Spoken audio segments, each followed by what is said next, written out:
How are you? I'm good, yourself? I'm fine, thank you. You were on the corner of the winner. Yes, I'm Mac.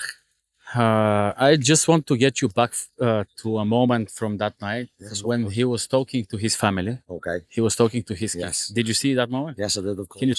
Can you tell me a little bit more, please? So he promised his daughter that he was going to take us to Disneyland. So in between each fight, he kept having a little breath and we were talking and we were saying, listen, this man is stopping you from taking your daughter to Disneyland. He is the only person in between. His hands were hurting, his face was sore. He took a big deep breath, bit down on his gum shield, and he started swinging for it. So, and then we got 10 G's, baby. What was the hardest moment? Where did you see him struggle the most? So this is what did bring him back? Yes, see, so this is the thing. So I couldn't sit here and tell you that I see Max struggle because he is a soldier. He stood there the whole time with a straight face, and I was like, brother, tell me what you need. What is wrong? In between fights, so the setup of tonight's fight was a lot different to normal. So with the 1 minute fight and then a couple of fights in between, what that does is that allows your adrenaline to spike and then come back down. And then when it comes back down, you sit there and you're like, I'm in a fight. I've got to do this again in a minute. But Mac, he was a champion through and through.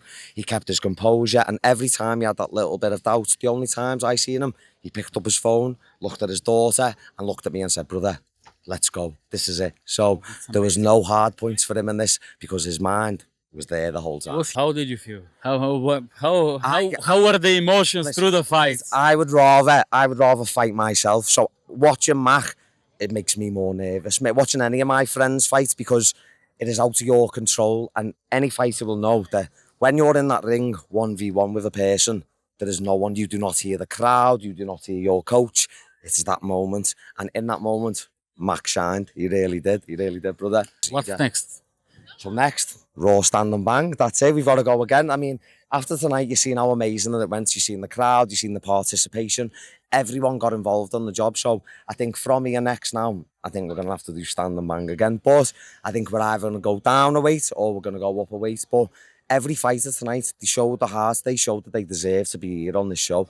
And that's what Raw is. We are trying to give opportunities to fighters who don't get opportunities. And with what we've done tonight, this proved that the world is our oyster. You know what I mean? So usually when you're at a fighters event, fighters, they fight and then they go home, they eat, they feed. But tonight, everybody wanted to see the madness. Everyone wanted to see who the hardest man in that ring was. And tonight, it was the Mac attack. You know what I mean? It really was. Thank you so much. No, thank you very much for your time today. No, really, honestly. Guys, make sure that you tune in for the next Raw events because I promise you, you will not want to miss it. This is Raw. This is Raw. And up on to the next one. Thank you very much, brother. Until next time. See you soon. Bye-bye. Thank you.